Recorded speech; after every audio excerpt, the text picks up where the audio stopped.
There was a moment in October of 2019 when something happened quietly inside a lab in California. No explosion, no announcement that shook the world overnight, no visible change in the sky above us. And yet, a machine completed a calculation in just 200 seconds. A calculation that, if you handed it to the most powerful classical supercomputer on Earth, would take 10,000 years. Think about that for a second. Not 10 years, not a lifetime, 10,000. Longer than all of recorded human history. And here's the part that should bother you. It's not just that the machine was faster, it's that no one can fully explain why it worked. The computation happened, the answer came out, but the process in between, the place where the work was actually done, remains strangely out of reach. Because when you follow the mathematics carefully all the way down, you arrive at a possibility that feels less like science and more like something we're not supposed to notice. That maybe the computation didn't happen entirely in this universe. That maybe when these machines run, they are touching something deeper than space, deeper than time, something we've only just begun to glimpse. And if that's true, then this isn't just a story about technology. It's a story about reality itself. So tonight, get comfortable, let your mind slow down, and stay with me. Because by the end of this, you may start to see the universe a little differently. And if you enjoy exploring ideas like this, take a moment to like the video and subscribe to the channel. It helps more than you think, and it keeps these journeys going. Now, let's begin. Part 1, the result that should not exist. There is a room in Santa Barbara, California, where something quietly crossed a line. Not a dramatic one, not something you would notice unless you knew exactly what to look for, but a line that had been sitting there, unchallenged, for decades. Inside that room, a machine ran a task known as random circuit sampling. It doesn't sound impressive. In fact, it sounds almost meaningless, and in a way, it is. The task itself has no practical application. It doesn't cure disease. It doesn't predict the weather. It doesn't optimize anything useful. It exists for one reason only: to answer a single question. Can a quantum computer do something that no classical computer can realistically reproduce? For years, this question lived in theory, in equations, in arguments between physicists. Some believed the advantage would be real. Others believed that, with enough clever engineering, classical machines would always catch up. And then, the experiment was run. 53 qubits. That was the size of the processor. A number that sounds small until you understand what a qubit actually is. A classical bit is simple. It is either 0 or 1, nothing in between, nothing hidden. But a qubit does not behave that way. It can exist in a state that is not just 0 and not just 1, but a combination of both. At the same time, not as a trick, not as a placeholder, but as a real physical condition described by quantum mechanics. And when you take multiple qubits and allow them to interact, something extraordinary begins to happen. The number of possible states does not grow linearly, it grows exponentially. 2 qubits can represent 4 states, 3 represent 8, 10 represent over 1,000, 50 represent more possibilities than you could ever list, even if you spent a lifetime trying. But here's the part that matters. A classical system can only exist in one of those states at a time.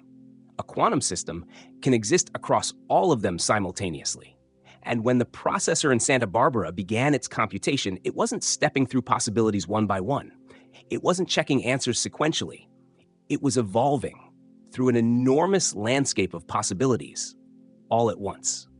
After 200 seconds, the machine produced an output, a string of results that matched the statistical distribution expected from the quantum circuit. Google published the result, and the claim was immediate. To reproduce the same output with a classical computer would take approximately 10,000 years. The reaction was predictable.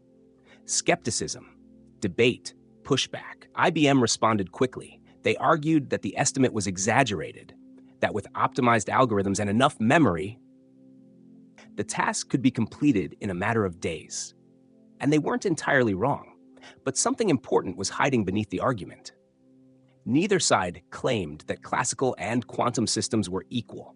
They were arguing about scale, not existence. Even in IBM's more optimistic scenario, the gap remained enormous. Days versus minutes, and that gap was the real story. Because for the first time, We had built a machine that could perform a computation for which no efficient classical explanation existed. Not a slower explanation, not an inconvenient one, but no practical one at all. The rules that govern classical systems were no longer sufficient, and that should have been the moment when everything shifted, but it didn't feel that way. There was no global realization, no sudden recognition that something fundamental had changed, because the task itself was abstract, difficult to visualize, easy to dismiss. It didn't feel like a breakthrough. It felt like a technical milestone. And yet, if you look closely, it was something else entirely. Because the real question is not, how fast was the machine? The real question is, what did it have to do in order to produce that result? To answer that, you have to think about what the computation actually represents. The output of the quantum processor is not just a number, it is the result of interference between an enormous number of possible computational paths. Each path contributes, each path interferes with others. Some cancel out, some reinforce. And what remains after all that interference is the answer you observe. But here's the problem. To simulate that process classically, you would need to track every one of those paths, every amplitude, every phase relationship, and the number of those elements grows so quickly that even storing them becomes impossible. You run out of memory, you run out of time, you run out of universe. And yet, the quantum machine does not run out. It performs the computation, it produces the result, as if the resources required are somehow available, somewhere. This is where the discomfort begins. Because if the calculation truly requires that many simultaneous possibilities, and if those possibilities cannot be stored within the physical limits of our universe, then we are left with a question that does not have a simple answer. Where was the computation happening? Not metaphorically, not philosophically, physically. What system was carrying that information? What medium was supporting that process? The hardware itself is small, 53 qubits, a device you could hold in your hands if not for the extreme conditions it requires. But the space it seems to be operating in is anything but small. It is vast, so vast that the numbers describing it exceed the number of atoms in the observable universe. And yet the machine works. It runs, it outputs data, it behaves consistently, which leaves us with a strange situation. We understand how to build the machine. We understand how to control it. We understand how to measure its outputs, but we do not fully understand what it is actually doing at the deepest level. Not in terms of code, not in terms of circuits, but in terms of reality. Because when a system produces results that cannot be accounted for by the resources available within the space we observe, we are forced to consider a possibility that feels uncomfortable, that the space we observe is not the full space in which the computation occurs.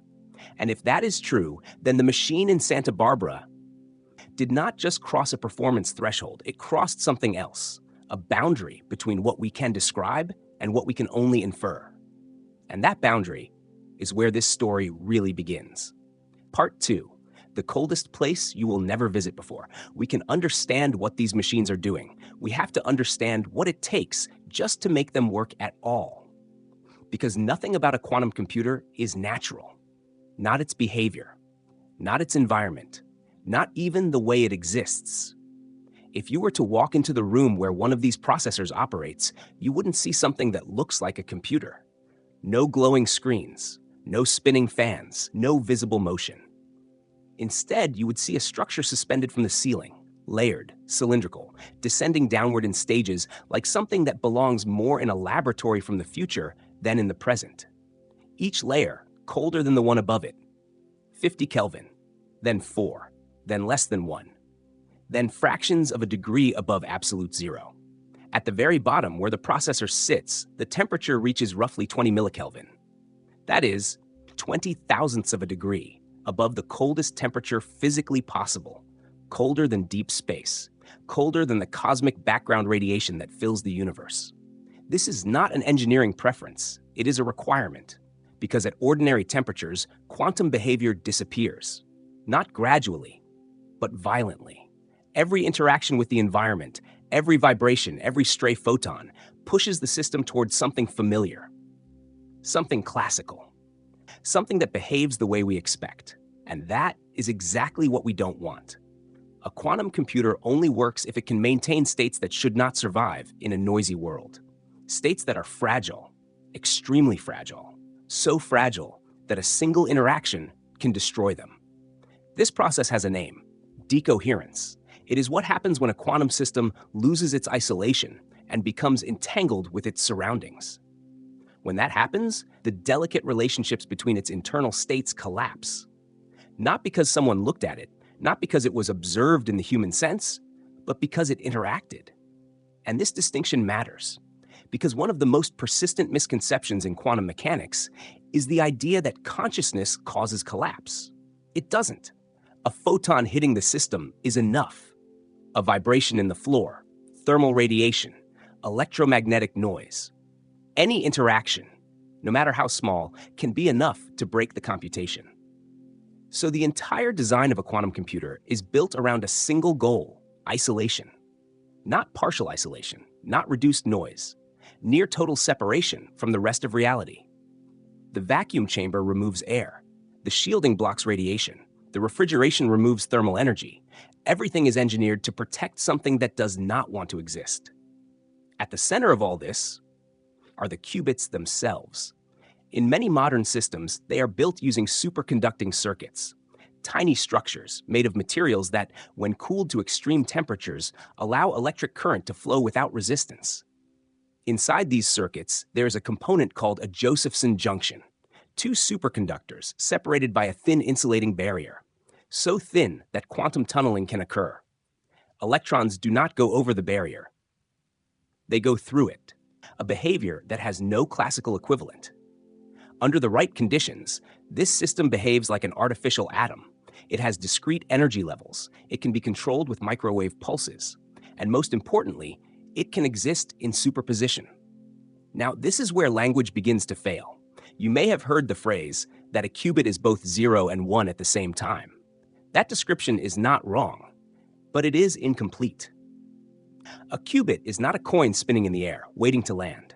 It is not secretly one state, with uncertainty about which. It is genuinely a combination of states, described by something called a probability amplitude, a complex number that encodes not just how likely a result is, but how it interacts with other possibilities.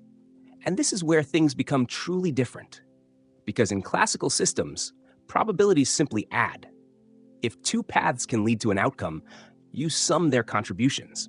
But in quantum systems, probability amplitudes can interfere. They can cancel each other out, or they can reinforce each other. Which means the system is not just exploring possibilities, it is shaping them, actively suppressing some outcomes and amplifying others, not by checking them one by one, but through interference across the entire system. An analogy that comes close is noise-canceling headphones. They don't block sound. They generate a second wave that interferes with the first, canceling it out. Quantum computation works in a similar way. Incorrect paths interfere destructively. Correct paths interfere constructively. And what remains after this process is the answer. But for this to work, everything must remain coherent. Every phase relationship, every amplitude, must be preserved, long enough for the computation to complete. And that is incredibly difficult because the system is constantly under attack, not by anything intentional, but by reality itself. The environment is always trying to pull the system back into classical behavior, into something stable, something predictable, something that does not require this extreme level of isolation, which is why the refrigeration system exists, which is why the shielding exists, which is why the entire apparatus looks less like a computer and more like an attempt to carve out a small region of the universe where different rules can briefly apply. And even then, it barely works. The coherence times, the duration for which quantum states can survive, are short, microseconds, milliseconds. Every operation must be precise, timed, controlled, because there is no margin for error. And yet, despite all of this fragility, the machine runs. The states survive long enough. The computation completes, and the result emerges, which leads to something that should feel contradictory, because everything about the system suggests instability.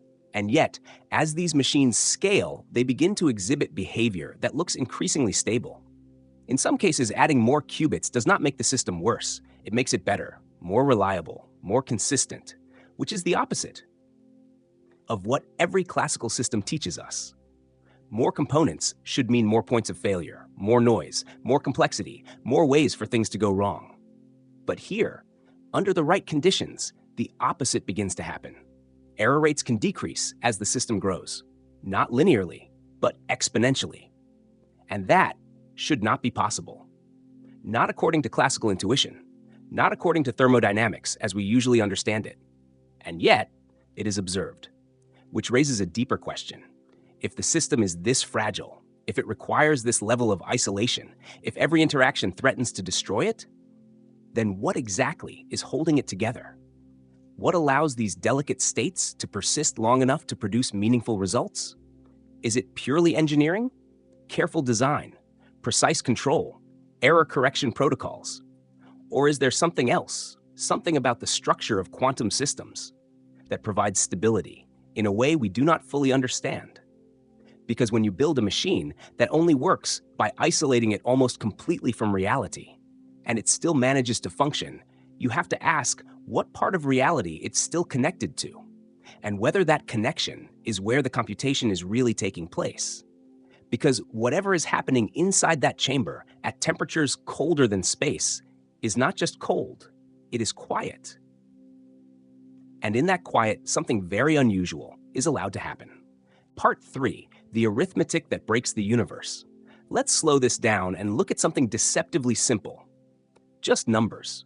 Because the strangest part of quantum computing is not the hardware, it's not the refrigeration, it's not even the physics, it's the arithmetic. And if you follow the numbers honestly, without skipping steps, they lead somewhere that doesn't fit inside the universe we think we understand. Start with something familiar, a classical bit. A bit can be either 0 or 1. If you have 2 bits, you can represent 4 possible states, 0, 0, 0, 1, 1, 0, 1, 1. 3 bits, 8 states. Every time you add a bit, you double the number of possible configurations. This is simple, predictable. With 10 bits, you get 1,024 possible states. With 20, just over 1 million. With 50, you reach numbers so large they begin to feel abstract. But here's the key detail. A classical computer, even though it can represent many possible states, only occupies one of them at any given moment. It moves between states. It does not exist in all of them simultaneously. Now, replace those bits with qubits. A single qubit in superposition does not represent just one state. It represents a combination of 0 and 1. 2 qubits represent all 4 states at the same time.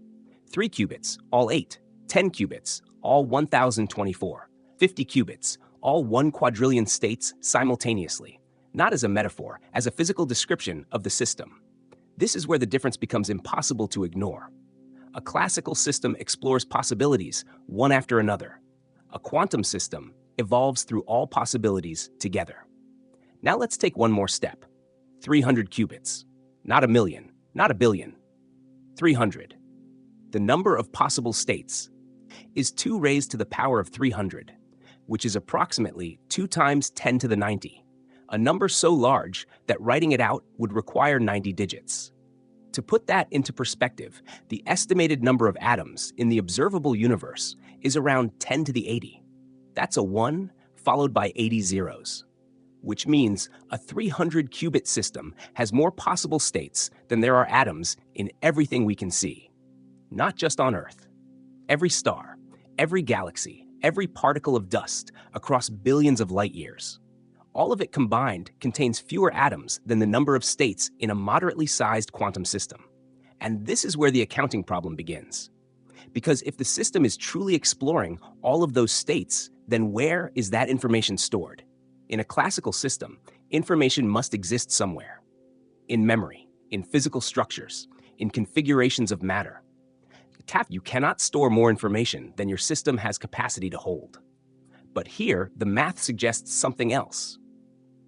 The state of a quantum system is described in a space called Hilbert space, a mathematical structure where each possible configuration is assigned an amplitude. To fully describe the system, you would need to specify every one of those amplitudes, which means you would need to store 2 to the 300 values. And that cannot be done within the physical limits of our universe. Not even close. You run out of atoms. You run out of space. You run out of everything. And yet, the system behaves as if that full description is real. Because the interference patterns, the outcomes, the measurable results depend on all of those amplitudes interacting. You cannot reproduce the behavior without accounting for them. So we are left with a contradiction. The mathematics requires that the system exists across an exponentially large space. But the physical resources we can identify are nowhere near sufficient to host that space. And this is not a philosophical problem. It is a physical one. The computation happens. The output is real. The predictions match experiment. So whatever is required to produce that result must also be real. Which brings us back to the question we avoided earlier. Where is the computation happening?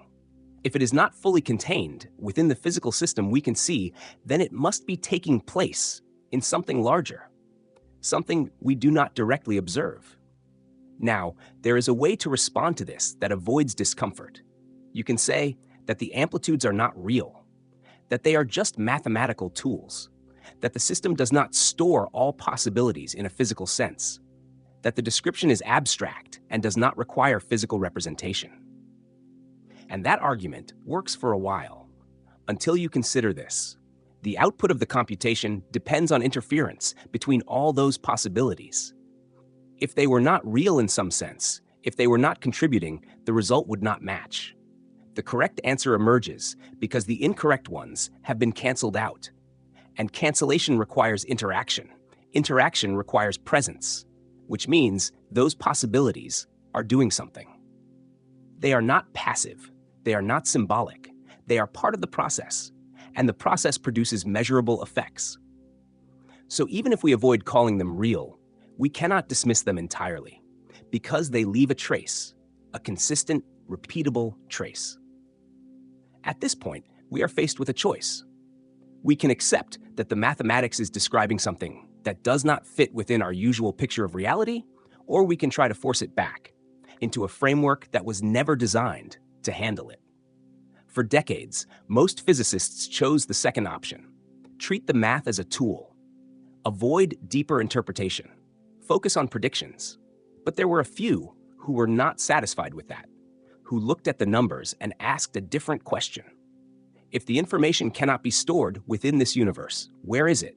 And that question led to an answer that was proposed long before any quantum computer was ever built. An answer that, for a long time, was considered too strange to take seriously. And yet, as the machines have become real, that answer has become harder to ignore. Because the arithmetic does not go away. It does not shrink. It does not simplify. It continues to point in the same direction, towards something that lies beyond the limits of the universe we can measure. And the person who followed that direction to its conclusion was a physicist named David Deutsch. Part 4, the physicist everyone ignored in 1985, long before quantum computers existed as real machines. A physicist at Oxford sat down with a problem that most people were content to avoid. His name was David Deutsch, and the question he asked was not about building better hardware. It was about understanding what a quantum computer actually is. Not in terms of circuits, not in terms of engineering, but in terms of reality. If you take quantum mechanics seriously, if you follow the mathematics all the way through without stepping away when it becomes uncomfortable, what kind of world does it describe? And more specifically, if a quantum computer performs a computation, where is that computation happening? Deutsch looked at the same arithmetic we just walked through, the exponential growth, the enormous state space, the fact that even a modest system quickly exceeds the informational capacity of the observable universe. And he refused to treat that as a coincidence. He treated it as a constraint, a physical constraint. If the information cannot be stored here, then it must be stored somewhere else. Not metaphorically, physically. And from that starting point, he arrived at a conclusion that most physicists at the time were not prepared to accept, that a quantum computer cannot be operating within a single universe, that the computation must be distributed across multiple versions of reality, not as a philosophical idea, not as a thought experiment, but as a literal description of where the work is being done. This was not an isolated claim. Deutsch was building on an idea that had been proposed nearly 30 years earlier by a graduate student named Hugh Everett. In 1957, Everett tried to solve a problem that had been sitting at the center of quantum mechanics since its beginning: the measurement problem. According to the standard formulation, quantum systems evolve smoothly over time. Their behavior is governed by an equation that is precise, deterministic, and continuous. But when you measure the system, something different happens. The wave function, which describes all possible outcomes, appears to collapse. One result is selected. All other possibilities disappear. This collapse is not described by the equation. It is added as a separate rule, not because it follows from the math, but because it matches what we observe. And that creates a tension, because the fundamental equation never predicts collapse. It predicts continuous evolution. No breaks, no jumps, no special moments where possibilities vanish. So Everett asked a simple question: what if the equation is correct and the collapse is not real? What if, when a measurement occurs, all possible outcomes continue to exist, not in sequence, not as probabilities that resolve into a single reality, but as parallel branches of a larger structure? Each outcome real, each branch independent, each version of the observer experiencing a different result. In this picture, the wave function never collapses. It expands, continuously, splitting into branches that no longer interact with each other. And what we experience as a single outcome is simply the branch we find ourselves in. This idea, known as the many worlds interpretation, was not well received. It was seen as extravagant, unnecessary, too far removed from what could be tested. Niels Bohr and the Copenhagen School held a different view, that quantum mechanics is not a description of reality itself, but a tool for predicting measurement outcomes. Questions about what exists between measurements were considered meaningless. And for decades, that perspective dominated. Everett's work was minimized. He left academia, and the idea remained on the fringes, until Deutsch revisited it. But he did something different. He did not treat many worlds as an interpretation among many. He treated it as a physical model, a model that could be tested, not directly, but through its implications. If quantum mechanics describes multiple branches of reality, then a quantum computation is not happening in one place. It is happening across many branches simultaneously, each branch performing part of the computation, each contributing to the final result. And the interference between branches is what produces the answer we observe. In this framework, the exponential power of quantum computation is not mysterious. It is expected, because the resources being used are not limited to a single universe. They are distributed across many. When you add qubits, you are not just increasing complexity, you are increasing the number of branches participating in the computation, and the system behaves as if it has access to all of them. This is a radical idea, but it has a strange property. It explains the arithmetic. It explains the interference. It explains why the system can process more possibilities than any single universe could contain. And it does so without modifying the underlying equations. It simply takes them seriously. At the time, this was considered too extreme. Quantum computers were theoretical. There was no hardware, no experimental data to support or challenge the idea. So it remained largely ignored. A curiosity, an interesting but unnecessary way of thinking about the math. But then, decades later, the machines were built, not perfectly, not at large scale, but enough to demonstrate something real. They began to perform computations that classical systems could not replicate efficiently. They began to exhibit behavior that matched the predictions of quantum mechanics with increasing precision. And as that happened, the question Deutsch asked in 1985 became harder to dismiss. If the computation cannot be contained within a single physical system, then where is it happening? If the resources required exceed the limits of our universe, then what is providing those resources? You can still avoid the conclusion. You can say that the mathematics is abstract, that the interpretation is optional, that many worlds is just one way of thinking about the equations, and that may be true. But the machines are running, the results are real, and the explanation must account for that. Deutsch's proposal does, not comfortably, not intuitively, but consistently. It provides a picture in which the computation has somewhere to go, somewhere to exist, somewhere to happen, across a structure larger than the universe we observe. And that structure, if it is real, is not something we invented. It is something we discovered, or perhaps something we have always been part of without realizing it. Part 5, the Nobel that closed the easy exits up to this point, you could still step back. You could treat everything we've discussed as interpretation. An interesting way of thinking about quantum mechanics, but not something you are forced to accept. You could say, the math works, the machines run, but what it means is still open. And for a long time, that was the comfortable position. You could keep the predictions and ignore the deeper questions. But then, something happened. Not in theory, not in philosophy, but an experiment. And it changed the conversation in a very quiet but very permanent way. In 2022, the Nobel Prize in Physics was awarded to 3 scientists, Alain Aspect, John Clauser, and Anton Zeilinger.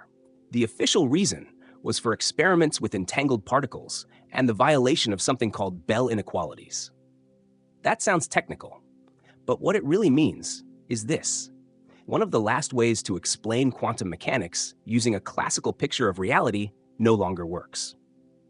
To understand why, we need to go back to 1935, when Albert Einstein, along with Boris Podolsky and Nathan Rosen, published a paper that would later be known as the EPR paradox. Einstein had a problem. Quantum mechanics, as it was being developed, suggested something he found unacceptable, that 2 particles, once they interacted, could become linked in such a way that measuring one would instantly affect the other, even if they were separated by vast distances.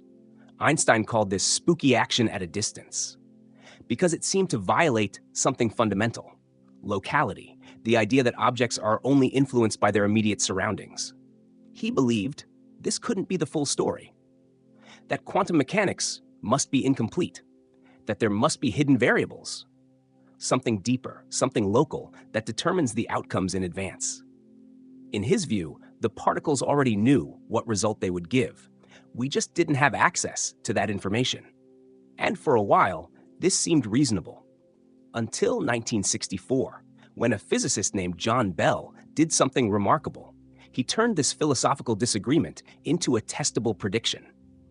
Bell showed that if hidden variables exist and if they operate locally, then there are strict limits on how strongly 2 distant particles can be correlated. These limits are what we now call Bell inequalities. And here is the critical point. Quantum mechanics predicts that those limits can be violated. So the question became simple. Measure the correlations. If they obey Bell inequalities, Einstein was right. If they violate them, quantum mechanics is correct and local hidden variables do not exist. At first, the experiments were inconclusive. In the 1970s, John Clauser performed early tests. They suggested a violation, but there were loopholes, ways the results could still be explained by hidden variables if you were willing to be creative. Then in the 1980s, Alain Aspect refined the experiments. He closed some of the major loopholes, and the results became stronger, but still not definitive enough to end the debate completely. It took decades and advances in technology before the final tests were performed. In 2015, a series of experiments closed the remaining loopholes. Detection, locality, timing, all addressed. And the result was clear. Bell inequalities were violated, decisively, which means there are no local hidden variables that can explain the correlations we observe. The particles do not carry pre-existing answers. There is no deeper classical layer waiting to be discovered that restores locality and determinism. The universe, at a fundamental level, does not behave that way. Now, we have to be careful here. This does not mean information is traveling faster than light. There is a theorem called the no-signaling theorem that ensures that cannot happen. You cannot use entanglement to send messages instantly. But the correlations are real, and they cannot be explained by anything that exists locally, within space, as we usually understand it. Something is linking these particles in a way that does not depend on distance. And that is where things begin to connect. Because quantum computing relies on this exact resource, entanglement, not as a side effect, but as the engine that makes it work. When qubits become entangled, their states are no longer independent. They become part of a single, larger system, a system that cannot be described by assigning properties to each qubit individually. The information is stored in the relationships between them. And those relationships are not local. They do not reside in one place. They do not depend on proximity. They exist in a structure that is not limited to physical space. So now consider what we've established. A quantum computer performs computations across an exponentially large state space, a space that cannot be contained within the resources of a single universe. And the fundamental resource it uses, entanglement, is not local. It does not live in the space between objects. It is something deeper, something that connects systems without sending signals through space. At this point, the comfortable explanations begin to fall away. You can no longer say that there is a hidden classical mechanism operating underneath. That option has been ruled out experimentally. What remains are explanations that accept the non-local nature of quantum mechanics. Explanations that accept that the structure of reality is not confined to the space we observe. And in that landscape, the idea that quantum computation might be distributed across something larger no longer seems as extreme as it once did. It becomes one of the few explanations that actually fits, not because it is easy to accept, but because the alternatives have been systematically removed. And that changes the nature of the question. We are no longer asking, is this interpretation interesting? We are asking, what explanation remains that can account for everything we observe? Because the experiments have spoken, the correlations are real, the locality we assumed is not fundamental, and the systems we are building are beginning to exploit that fact in ways that were once purely theoretical. Which brings us to a consequence that is easy to overlook but very difficult to avoid. If the processes inside these machines are not local, then the results they produce may not be verifiable in the way we expect. And that is where the next problem begins. Part 6, the answers we can no longer check. There is something quietly unsettling about the machines we are building. Not because they are powerful, not because they are fast, but because of what happens after they give us an answer. For most of human history, knowledge has followed a pattern. You observe something, you test it, you verify it. If someone else repeats the process, they arrive at the same result. This is the foundation of science. Reproducibility, transparency, verification.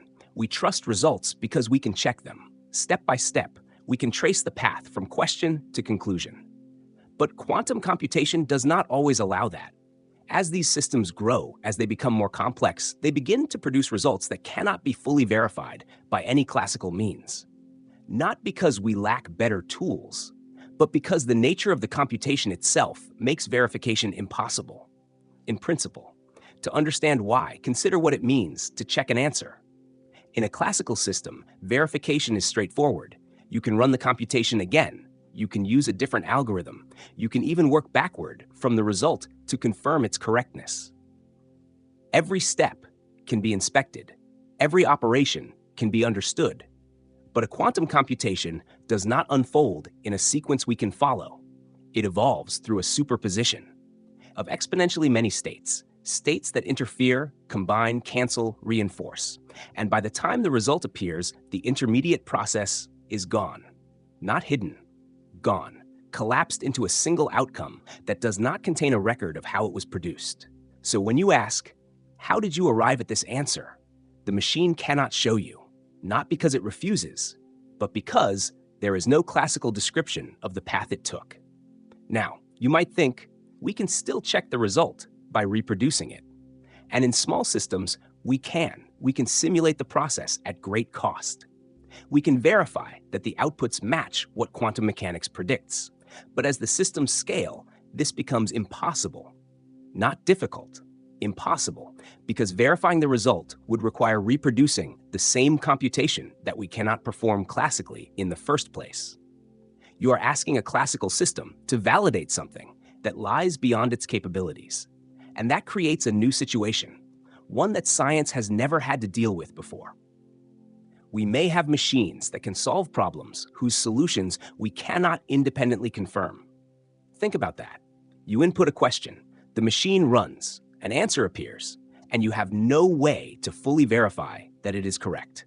Not by checking every step, not by replicating the process, only by trusting that the underlying physics is behaving as expected. This is not speculation. In 2020, a result in computational complexity theory formalized something remarkable, a theorem with a name that sounds abstract but carries enormous implications. MIP star equals RE. What it shows, in simplified terms, is that systems with access to quantum entanglement can verify statements that are far beyond the reach of classical verification. Problems that are effectively uncheckable by any classical procedure can be validated through interactions with entangled quantum systems. Which means that quantum mechanics does not just expand what we can compute, it expands what we can know in a way that breaks our traditional methods of validation. And that leads to something we have not fully confronted yet. Because if verification breaks down, what happens to trust? What happens to science? When results can no longer be independently confirmed by any observer using classical tools? We are entering a domain where answers may exist without accessible proofs, where correctness is no longer something we can demonstrate step by step, but something we infer from consistency, from repeated behavior, from faith in the underlying framework. And that word faith does not usually belong in discussions of physics. But here it begins to appear, not as belief in the absence of evidence, but as reliance on a system we cannot fully inspect. Now, to be clear, we are not there yet. The quantum computers that exist today are still small enough that their outputs can be partially verified. We can check subsets, we can compare statistical distributions, we can build confidence. But the trajectory is clear. As these systems grow, as they approach the scales required for real-world applications, full verification will fall out of reach long before the machines reach their limits. And that creates a strange imbalance. We will have tools capable of solving problems in chemistry, in medicine, in material science, problems that could transform the world. But we may not be able to confirm with absolute certainty that the answers they produce are correct. We will rely on them anyway, because the potential is too great, because the alternative is to ignore solutions that we cannot otherwise obtain. And that means we are building a future where knowledge is no longer fully transparent, where understanding is not a prerequisite for use, where results can be real, useful, and still not completely explainable. And if that feels like a shift, it is. A quiet one, but a fundamental one. Because for the first time, we are constructing systems whose internal processes are not just complicated, but fundamentally inaccessible. Not because we lack the right tools, but because the tools we would need would have to operate in the same domain as the computation itself. A domain that is not classical. A domain that does not follow the rules we are used to. And this brings us back to the deeper question. If the computation is happening in a space we cannot access, if the verification lies beyond classical reach, then what exactly are we interacting with? What kind of system produces answers that cannot be fully traced within the universe we observe? Because whatever that system is, we are beginning to depend on it. And we are doing so without fully understanding where its certainty comes from, which would be less concerning if everything about these machines behaved the way we expect. But it doesn't. Because when you look closely at how they correct errors, you find something that should not be possible. Part 7. The paradox of fixing what you cannot touch. At first glance, quantum error correction sounds like a technical detail, an engineering solution to an engineering problem. Qubits are fragile, noise is everywhere, so we design methods to detect and fix errors. Simple, except nothing about this process should actually work. Because in classical systems, error correction is straightforward. You copy the data, You store redundant information. You compare versions. If something changes, you detect it and restore the original. But quantum systems do not allow copying. There is a principle called the no-cloning theorem. It states that you cannot make an exact copy of an unknown quantum state, not approximately, not conditionally, not at all. Which means the most basic strategy for protecting information is unavailable. You cannot duplicate the qubit. You cannot back it up. You cannot store a second version to compare against. So how do you correct errors in a system you cannot copy and cannot directly measure without destroying it? Because measurement is the problem. If you measure a qubit directly, you collapse its state, you lose the superposition, you destroy the computation. So the very act of checking for errors seems to guarantee that you will create them. And yet, quantum error correction exists, not just in theory, but in real hardware working. The solution is subtle. Instead of copying a qubit, you encode a single logical qubit across many physical qubits, not as duplicates, but as a distributed state. The information is not stored in any individual qubit. It is stored in the relationships between them. And those relationships can be measured without revealing the underlying quantum state. These measurements are called stabilizers. They don't tell you what the qubit is. They tell you whether something has gone wrong. They detect patterns of error without collapsing the information you are trying to protect. It's like checking the structure of a code without reading its content. You observe how the system behaves collectively rather than probing its internal state directly.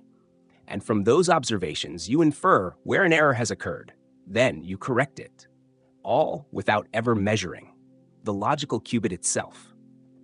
Mathematically, this works. The theory was developed in the mid-1990s, and it came with a condition, a threshold. If the physical error rate of your qubits is below a certain level, then adding more qubits and applying error correction will reduce the logical error rate. Not linearly, exponentially. The larger the system, the more reliable it becomes. Below the threshold, above it, everything falls apart. More qubits, more errors, more noise, more instability. So the goal has always been clear. Push the hardware below the threshold, and then scale. For decades, this remained theoretical, possible in equations, but uncertain in practice. Until recently, when systems like Google's Willow processor began to demonstrate behavior consistent with that threshold. As the number of physical qubits increased, the logical error rate decreased. The system became more stable, more reliable, which is exactly what the theory predicted, and exactly what classical intuition would not expect. Because in every system you've ever encountered, more components mean more failure points, more interactions, more ways for things to go wrong. But here, the opposite begins to happen. And that is where the paradox appears, because quantum error correction relies on a very specific assumption, that errors occur locally, independently, that each qubit interacts with its immediate environment in a way that does not strongly correlate with others. If errors are random, uncorrelated, the codes work. But if errors are structured, if they spread across the system, the codes fail. They cannot distinguish between real information and correlated noise. So the success of quantum error correction depends on something subtle, that the noise affecting the system remains local, even though the quantum states themselves are not. Because the qubits are entangled, their states are linked, they form a single non-local object spanning the entire system.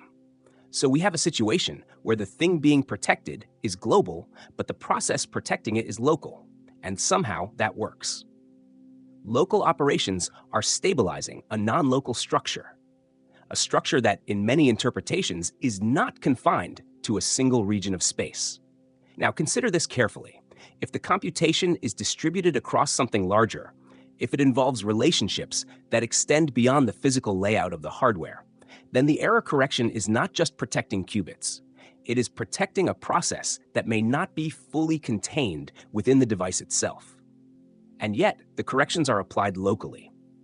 Inside the lab, within the system, we can see, which raises a strange possibility, that local actions in this machine are influencing a structure that exists on a larger scale. Not by reaching out, not by sending signals, but by maintaining consistency within a pattern that extends beyond what we directly observe. In other words, you are correcting errors in one place, and the effect of that correction is stabilizing something that may not be entirely located there. This is not how classical systems behave. There is no analogy, where fixing a component in one location stabilizes a process distributed across multiple independent systems without direct communication. And yet, quantum systems behave as if that is exactly what is happening. The more carefully we control them, the more stable they become. Not just locally, but globally, as if the structure they inhabit is inherently resilient once certain conditions are met. And this is where the idea introduced earlier begins to resurface. If the computation is not confined to a single universe, if it is distributed across multiple branches, then error correction could be understood as maintaining coherence across those branches, ensuring that the relationships remain aligned, that the interference continues to produce meaningful results. This interpretation is not required. You can explain error correction entirely within standard quantum mechanics. You can treat it as engineering, as code, as a clever use of redundancy in a space that behaves differently. And that explanation works. But it leaves something unanswered. Why does the threshold exist? Why is there a point below which adding complexity improves stability instead of degrading it? Why does the system behave as if it has access to more resources than are physically present? Because the mathematics tells you that below the threshold, you can scale arbitrarily. You can make the computation as reliable as you want by adding more qubits, which implies that the underlying structure being protected is not limited by the fragility of individual components. It is something deeper, something that persists even as the physical system struggles to maintain it. And that persistence is not unique to quantum computers. It appears in another place, on a much larger scale, a scale that extends far beyond the laboratory. Because in 2017, an experiment took place that demonstrated just how far these quantum connections can reach and how little distance seems to matter. Part 8, the experiment that spanned the sky up to now, everything we've talked about has lived inside a laboratory. Shielded rooms, extreme cold, carefully controlled environments. You could still tell yourself that whatever is happening is fragile, that it only works because we isolate it from the rest of the world, that outside those conditions, the effects disappear. But in 2017, that assumption was tested, not in a lab, but across the sky. A satellite named Micius was launched into orbit about 500 kilometers above Earth. Its purpose was simple to describe: create pairs of entangled photons and send them to two distant locations on the surface, thousands of kilometers apart. If entanglement is real, if it can survive distance, then the correlations should remain. Even after traveling through the atmosphere, even after crossing vast distances through space. And if it fails, then whatever we see in the lab might be a local effect, something limited to controlled environments. So the experiment began. Pairs of photons were generated, each pair entangled. One photon sent to one ground station, the other to another, separated by over 1,200 kilometers, a distance larger than many countries. The photons traveled through the atmosphere, through turbulence, through scattering, through everything that should disrupt delicate quantum states. And yet, when they arrived, the correlations remained. The measurements violated Bell inequalities, not slightly, decisively. There was no ambiguity. The entanglement survived. And that result should have been more shocking than it was, because it tells us something very specific. Distance does not weaken entanglement, not in the way we expect, not gradually, not in proportion to how far apart the particles are. Once established, the relationship remains, whether the particles are micrometers apart or separated by continents, or potentially by much more. This is not a signal. Nothing is traveling between the particles. No information is being sent from one to the other at the moment of measurement. And yet their outcomes remain correlated, instantly, consistently, as if they are still part of the same system. Not connected through space, but existing as a single entity that spans both locations. This is the key point. Entanglement does not care about the space between objects, because it is not mediated through that space. It is not a force. It is not a signal. It is a relationship that exists independently of distance. And if that sounds abstract, consider what it implies. If two particles can remain part of the same quantum state, regardless of how far apart they are, then space may not be the fundamental structure we assume it is. It may not be the stage on which events occur. It may be something that emerges from deeper relationships. Relationships like entanglement. Now bring this back to quantum computing. The resource that powers these machines is entanglement. Not just superposition, but the ability to create large-scale correlations between many qubits. Correlations that define the computation itself. And if those correlations are not confined by distance, then the effective space in which the computation happens is not limited to the physical layout of the hardware. The qubits may sit millimeters apart, but the state they form exists in a space that is not measured in meters. It is measured in relationships, in connections that do not weaken with distance. And the satellite experiment shows that those connections can extend far beyond any laboratory, across the planet, across space, without breaking. This leads to a subtle shift in how we think about systems. In classical physics, if two objects are far apart, they are independent. They may influence each other through forces, but those forces travel through space. They take time. They weaken with distance. But entangled systems do not behave that way. Their relationship is not transmitted. It simply exists, which suggests that the true structure of the system is not defined by spatial separation, but by the entangled state that connects its parts. Now imagine scaling this up, from two particles to dozens, to hundreds, to thousands of qubits, all entangled, all part of a single global state. The system is no longer something that lives in a specific location. It is something that spans a network of relationships, a structure that does not map neatly onto physical space. And that structure is what the computation operates on. Not the hardware, not the wires, not the physical layout, but the entangled state that links everything together. This is why you could, in principle, build parts of a quantum computer in different locations, different buildings, different cities, even different continents. As long as the entanglement is maintained, the computation remains intact. Because the system is defined by its quantum state, not by where its components sit. And the satellite experiment proves that such states can exist across distances we once thought impossible. Which brings us to an idea that pushes this even further. If entanglement defines relationships that are not limited by space, then perhaps space itself is a consequence of those relationships. Not the other way around. This idea has been explored in theoretical physics, a proposal that at first glance sounds almost like science fiction, but emerges from serious attempts to reconcile quantum mechanics with gravity. It suggests that entanglement and geometry are not separate concepts, but two descriptions of the same underlying structure, that connections between particles may correspond to connections in space-time itself.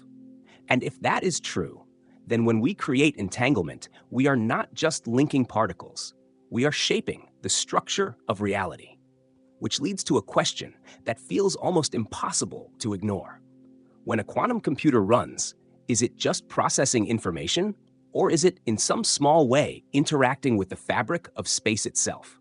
Because if the relationships it uses are not confined by distance, then the space it operates in may not be the one we see. And if that space is larger, deeper, more fundamental, then the computation may be happening there, not just inside the machine, but across a structure that extends far beyond it.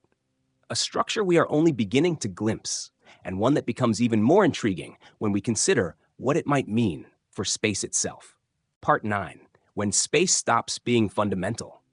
There is a point where the questions we've been asking begin to turn inward. We started with a machine, a result that seemed impossible. Then we followed the mechanism, the mathematics, the experiments, and each step pushed us further away from the idea that space is the foundation of reality.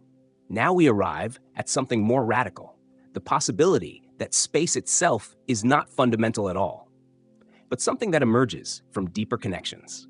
In 2013, two theoretical physicists proposed an idea that sounded almost like a paradox, Juan Maldacena and Leonard Susskind. They wrote a paper with a title that looked like an equation, ER equals EPR. At first glance, it seems cryptic, but each part refers to something specific. EPR comes from Einstein, Podolsky, and Rosen. It represents entanglement, the strange correlations between particles that we've already discussed. ER comes from Einstein and Rosen again, but this time it refers to something different. A structure in general relativity known as a wormhole, a connection between two distant regions of spacetime, often imagined as a tunnel, a shortcut through the fabric of the universe. Now here is the idea. ER equals EPR, not metaphorically, not as an analogy, but as a literal statement that entangled particles are connected by microscopic wormholes, not traversable ones. You cannot travel through them. You cannot send information through them. They are not the kind of wormholes you see in science fiction, but they are geometric connections, links in the structure of space-time itself. If this is true, then entanglement is not just a correlation, it is a connection, a physical one. And that changes everything, because it means that what we perceive as distance may not be fundamental. Two particles can be far apart in space and yet directly connected at a deeper level, not through a signal, not through a force, but through the geometry of the underlying structure. And if enough of these connections exist, if they form a network, then what we experience as space could emerge from that network, not as a container, but as a consequence. In this picture, space is not something that exists first, with objects inside it. It is something that arises from relationships between quantum states. No entanglement, no geometry. Which means the distances we measure, the directions we perceive, are not fundamental properties. They are derived, emergent, built from something deeper. Now, bring this back to quantum computing. The machines we are building rely on entanglement. They create and manipulate complex networks of connections between qubits. And those connections are the computation, not the physical arrangement, not the circuitry, but the pattern of entanglement. If entanglement corresponds to geometry, then a quantum computer is not just processing information. It is operating on the structure that gives rise to space itself. That may sound extreme, but consider what we've already established. The computation explores a space larger than the observable universe. The resources required do not fit within classical limits. The correlations involved are not local. They do not depend on distance. And now we have a framework in which those correlations are tied directly to the geometry of reality. So when the machine runs, it is not confined to the three dimensions we observe. It is evolving within a structure that may underlie those dimensions. A structure where distance is not measured in meters, but in connections, in entanglement. And if that is the case, then the question we asked earlier becomes sharper. Where's the computation happening? Not inside the hardware, not entirely, but within this deeper structure, this network of connections that defines what space even is. Now, there is an important limitation. These wormholes, if they exist, are not usable. You cannot send a message through them. You cannot travel through them. They do not violate the speed of light. The no signaling theorem remains intact. From the perspective of any observer, information still moves within the bounds of relativity. So nothing we've said breaks physics. It extends it. It suggests that beneath the rules we know, there is a deeper layer where those rules emerge. And that layer is structured by entanglement, which means that the quantum systems we build are not just exploiting physics, they are interacting with the architecture that makes physics possible. And that leads to a strange conclusion. When you run a quantum computation, you are not just calculating. You are, in a very real sense, navigating the structure from which space itself arises. Not consciously, not directly, but inevitably, because that is where the computation lives. Now, this idea is still being explored. It is not universally accepted. It is not the final word, but it fits, it connects pieces that otherwise remain separate.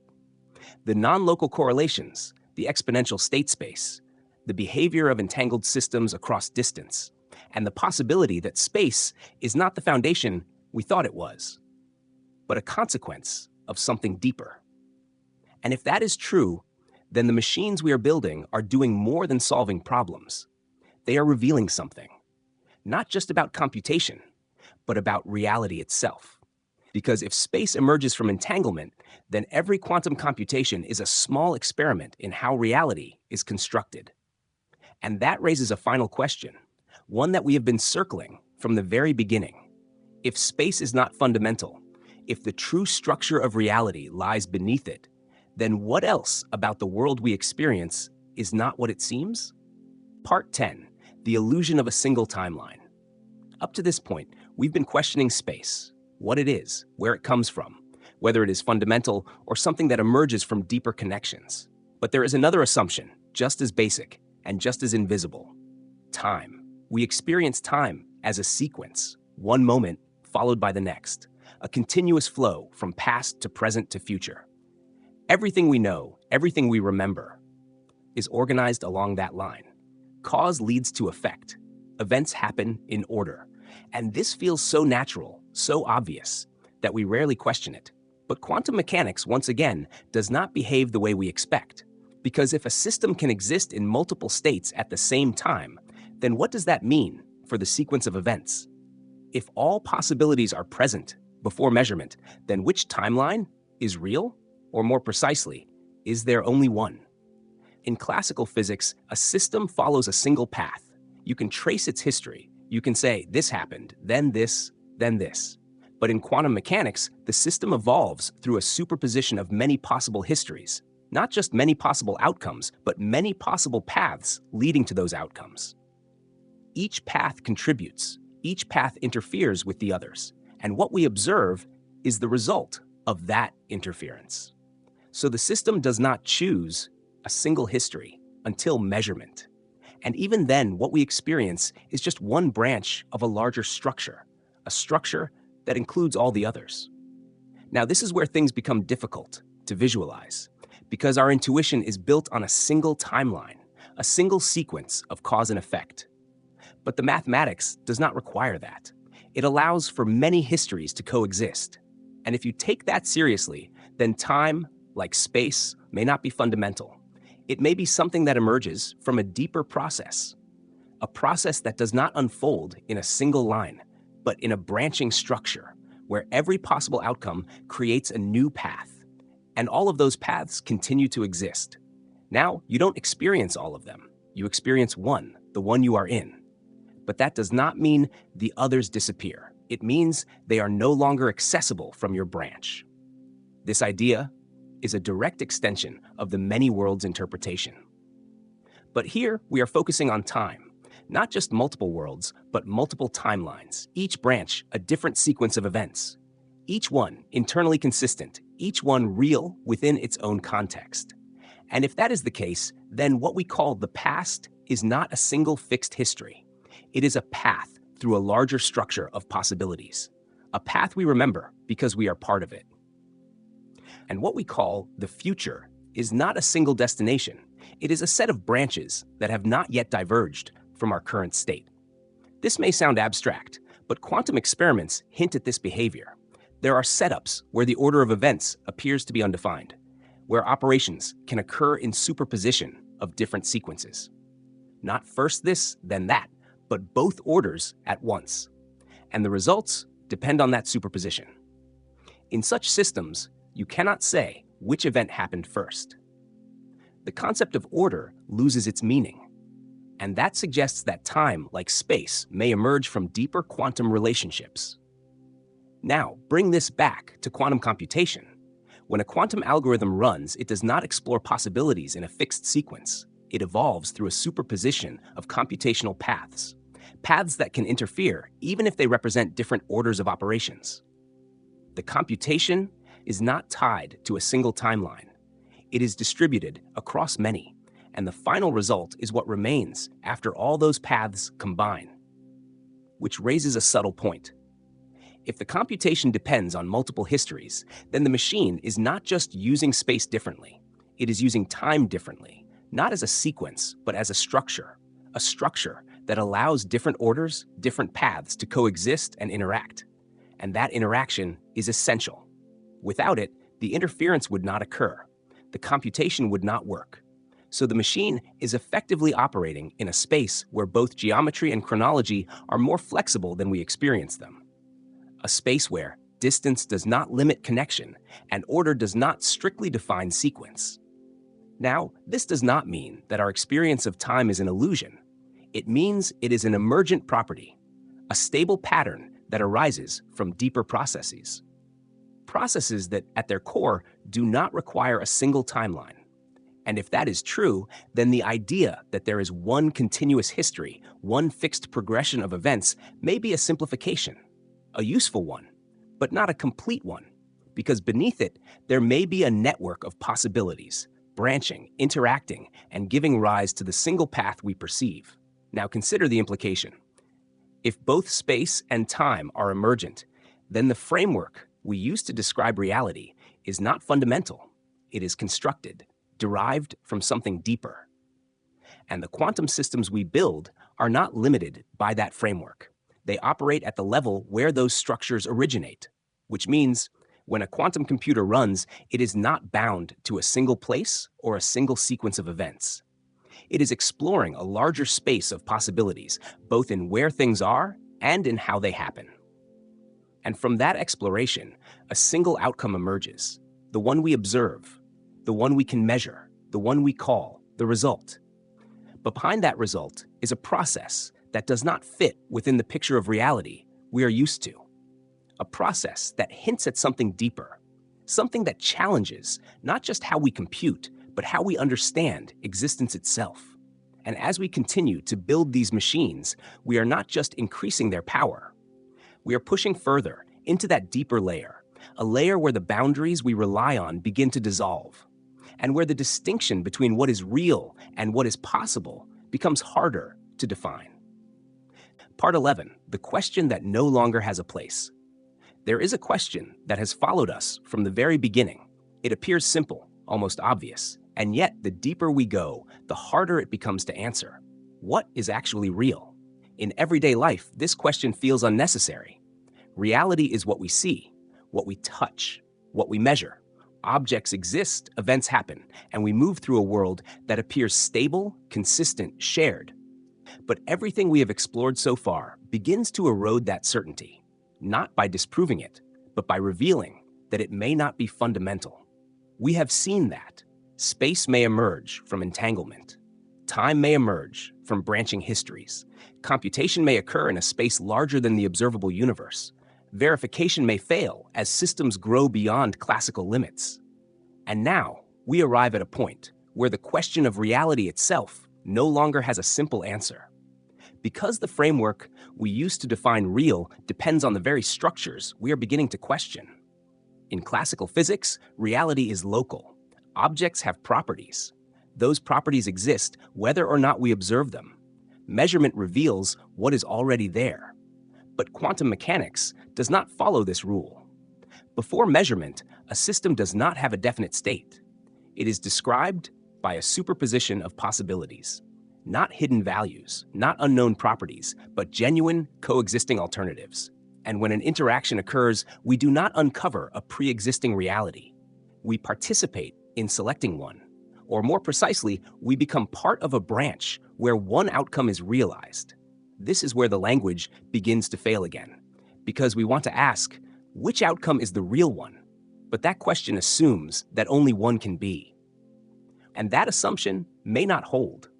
If multiple outcomes exist in different branches, then reality is not a single story. It is a structure with many consistent narratives, each one real within its own context. And we experience one of them because we are part of it. Now, this does not mean that anything is possible. Quantum mechanics is not chaos. It is governed by precise mathematical rules. The branching structure is constrained. The probabilities are well defined. The outcomes are not arbitrary. But the idea that there is one and only one version of events is no longer required, and that changes how we think about truth. In classical science, a statement is true if it corresponds to a single objective reality. But if reality itself is a collection of branches, then truth becomes contextual, not subjective, but dependent on which branch you are in. Now bring this back to quantum computation. When a quantum computer runs, it evolves through many possibilities, not sequentially, simultaneously. And the result we observe is one outcome of that process. But the computation itself may involve contributions from paths that are not realized in our branch. They interfere, they cancel, they reinforce, they shape the result, even though we do not experience them. So the machine is not just using possibilities, it is using realities that we do not see. And those realities are not hypothetical. They have measurable effects. They determine the output, which means they are part of the process, part of what we must account for if we want to understand how the computation works. Now, this leads to a shift that is easy to miss. In classical systems, we separate what is real from what is possible. Reality is what happens. Possibility is what could have happened, but didn't. In quantum systems, that boundary becomes unclear. Possibilities can influence outcomes even if they are not realized in our experience. They are not just alternatives, they are participants, and that challenges the way we define existence. Because if something can affect the result, then in what sense is it not real? Now, you can resist this conclusion. You can say that only the observed outcome matters, that the rest is just a mathematical description. And that is a valid position, but it leaves something unanswered. Why does the mathematics work? Why do the unobserved possibilities interfere in exactly the way required to produce the correct result? Why do they behave as if they are part of a consistent structure? Because if they were purely abstract, if they had no physical significance, their contributions would not be so precise. So again, we are faced with a choice. We can treat the additional structure as a tool, or we can treat it as a description of something real. Not necessarily in the way we are used to thinking about reality, but real enough to influence outcomes, real enough to be necessary for the theory to work. And if we take that step, then reality is no longer a single layer. It is a hierarchy, a surface that we experience and a deeper structure that supports it, a structure that includes more than what we observe. Now, this does not mean that our everyday world is an illusion. It means it is a projection, a stable pattern that emerges from deeper dynamics. And those dynamics are what quantum systems access. They do not replace reality. They reveal that it is more complex than it appears. Which brings us to a point where the original question begins to lose its meaning. What is real? If reality includes structures, we cannot directly observe. If it includes branches, we do not experience. If it includes processes that operate beyond space and time, then the question needs to change. Not what is real, but what level of the structure are we describing? Because the answer depends on where you are looking, and the machines we are building are not limited to the level we inhabit. They operate one layer deeper, where the distinction between possible and actual begins to dissolve, and where reality is not a single story, but a network of consistent outcomes, all of them existing, even if we only ever see one. Part 12, the edge of explanation. There is a point in every explanation where something changes. At first, you are following along. Each idea connects to the next. The logic holds, the structure feels complete. And then, quietly, almost without warning, you reach a boundary. Not of knowledge, but of explanation itself. Everything we have discussed so far can be described mathematically, experimentally. We can write the equations. We can build the machines. We can measure the results. But when we ask what it means, the answers begin to thin out. Not because we lack intelligence, not because we haven't tried, but because the framework we are using may not be sufficient to fully capture what is happening. This is the edge of explanation, and quantum mechanics has lived there from the beginning. Richard Feynman once said that nobody understands quantum mechanics. Not because it is mysterious in the sense of being unknown, but because it resists being reduced to familiar concepts. You can calculate outcomes with extraordinary precision. But if you ask, what is really going on, the answers become interpretations, different ways of organizing the same mathematical structure, and each interpretation captures part of the truth, but none of them fully resolves it. This is not a failure of physics. It is a sign that we may be approaching the limits of a certain kind of understanding, the kind that relies on analogy, on mapping new ideas onto familiar ones, because there may be no familiar equivalent for what quantum systems are doing. We can say a qubit is like a bit, but not exactly. We can say superposition is like being in two states, but not exactly. We can say entanglement is like a connection, but not exactly. Each description points in the right direction, but none of them fully captures the reality. And that becomes more apparent as we build systems that operate entirely within that unfamiliar domain. Quantum computers do not just demonstrate that quantum mechanics works. They force us to confront what it implies, because we are no longer passively observing the theory. We are using it, relying on it. And that makes the lack of explanation more difficult to ignore. If a machine produces a result that we cannot reproduce classically, and we ask how it did that, we can describe the process in terms of amplitudes, interference, unitary evolution. We can simulate small versions. We can predict outcomes. But if we ask what is physically happening, we reach the edge again, because the description does not map cleanly onto anything we experience. There is no picture we can hold in our minds that fully represents the process. And yet, the process is real.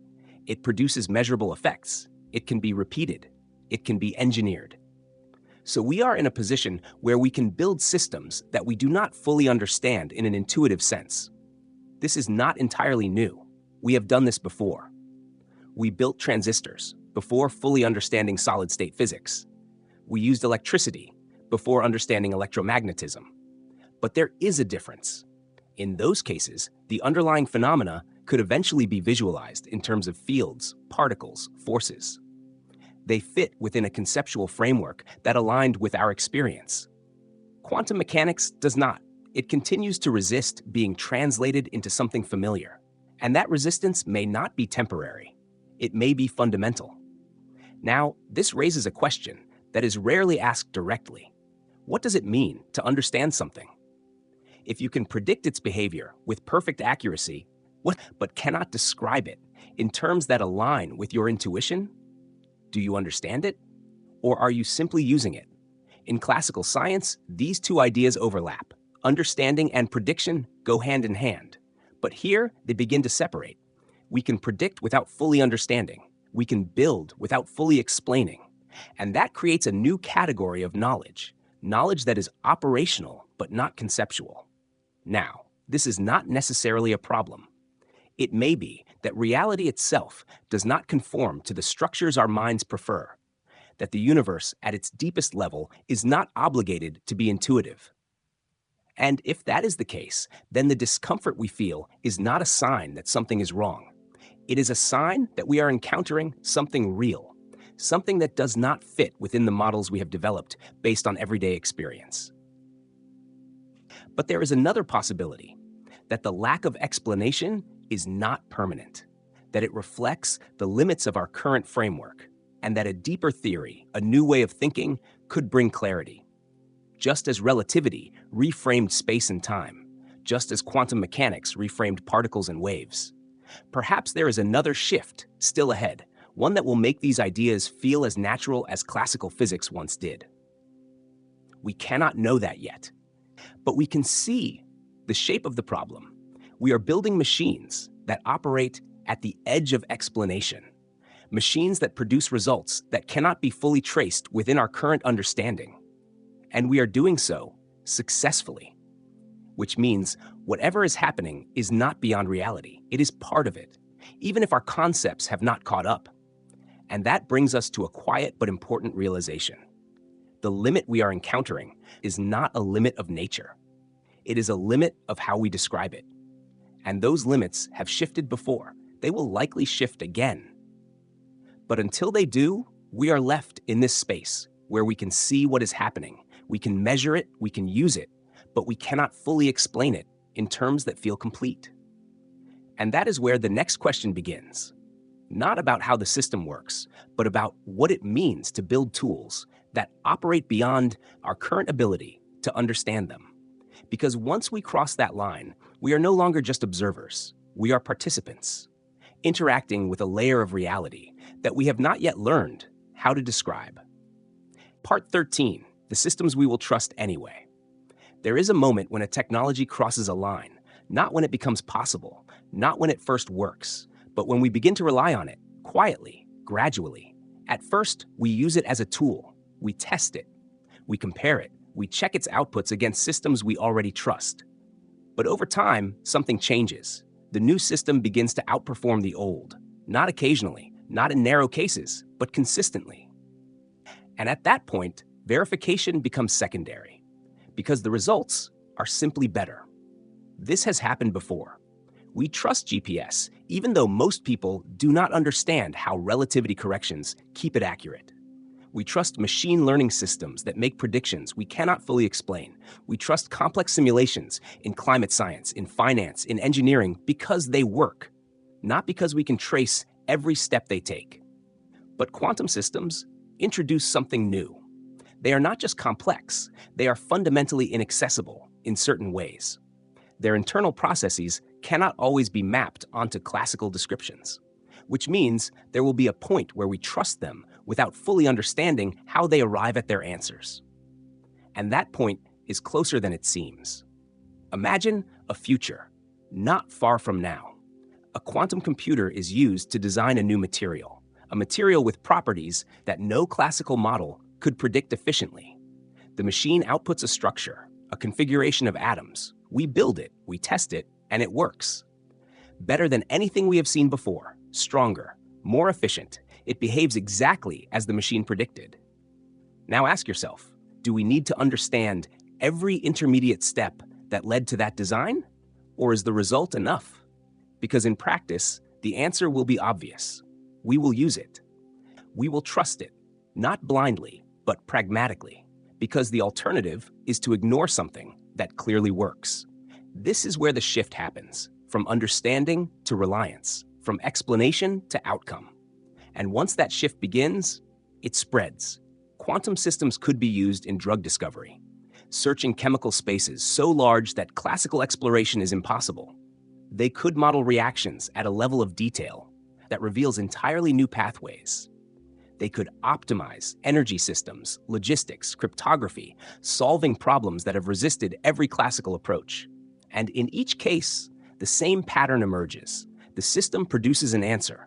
We test the result, it works, and we move forward, even if we cannot fully explain how the answer was found. Now, this is not entirely comfortable, because science has always valued understanding, not just prediction, not just results, but explanation. The ability to say, this is why, this is how, this is the mechanism.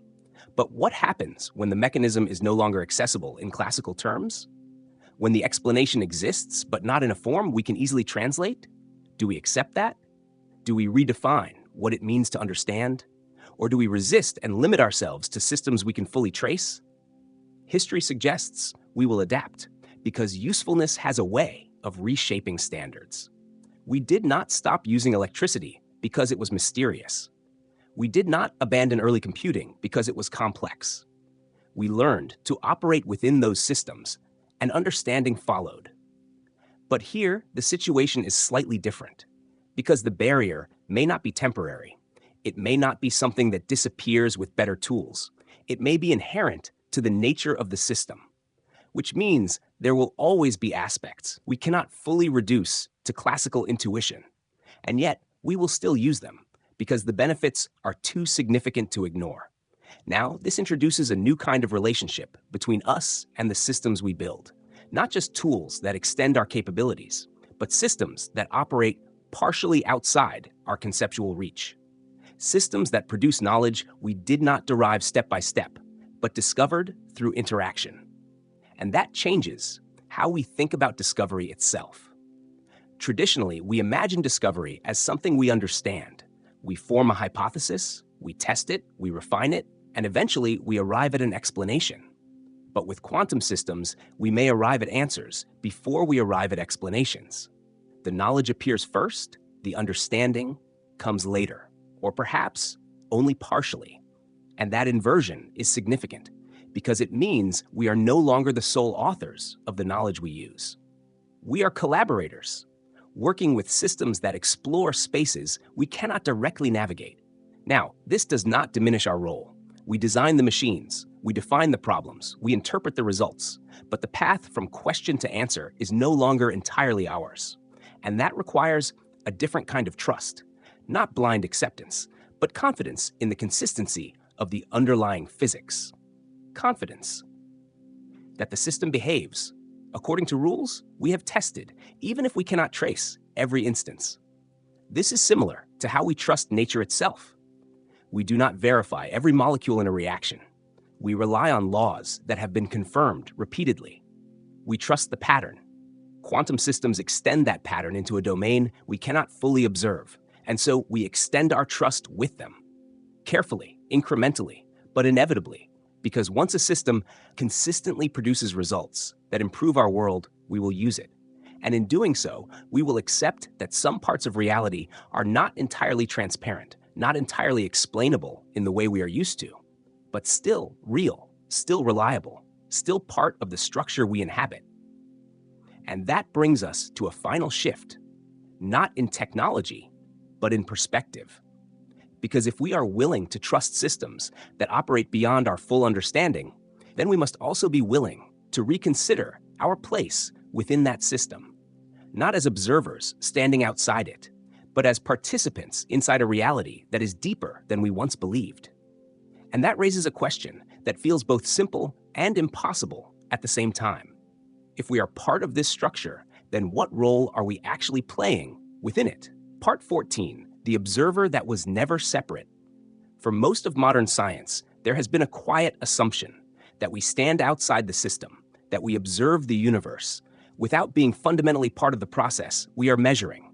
We build instruments, we collect data, and we describe what is happening as if it unfolds independently of us. This perspective has been incredibly powerful. It allowed us to separate subject from object, observer from observed, to treat reality as something that exists on its own. But quantum mechanics has always complicated that picture, not by saying that consciousness creates reality, but by showing that interaction cannot be ignored. Every measurement is an interaction. Every interaction changes the system, not slightly, fundamentally. There is no neutral observation, no passive view from outside. To observe is to participate. Now, this idea is often misunderstood. It is not about human awareness. It is not about thought or perception. A detector is enough. A photon is enough. Any interaction that links the system to something else is sufficient.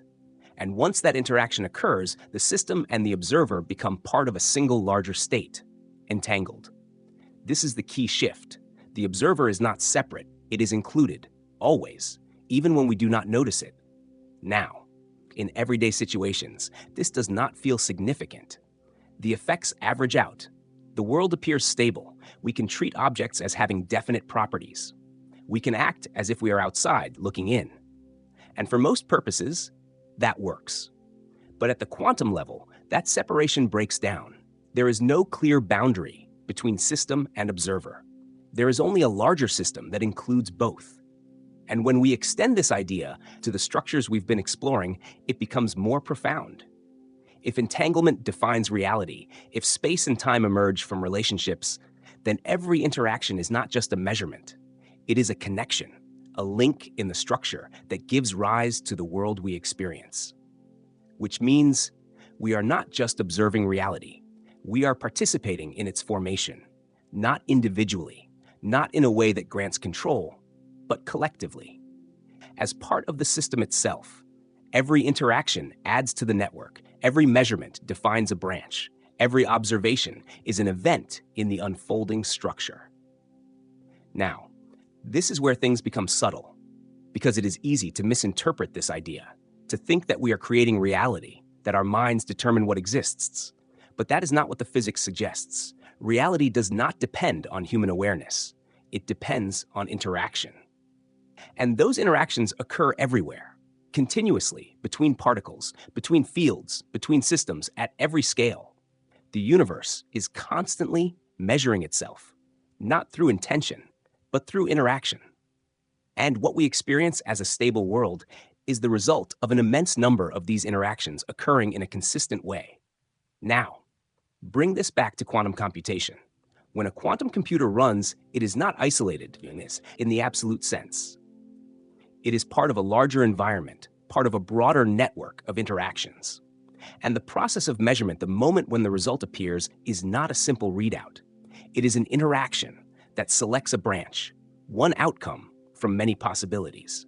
And that outcome includes the observer, the measurement device, the environment, all becoming part of a single, consistent history. Which means the result is not just something the machine produces. It is something that emerges from the interaction between the machine and everything around it, including us. Now, this may feel abstract, but it has a very real implication. If we are part of the system, then our understanding is also part of it.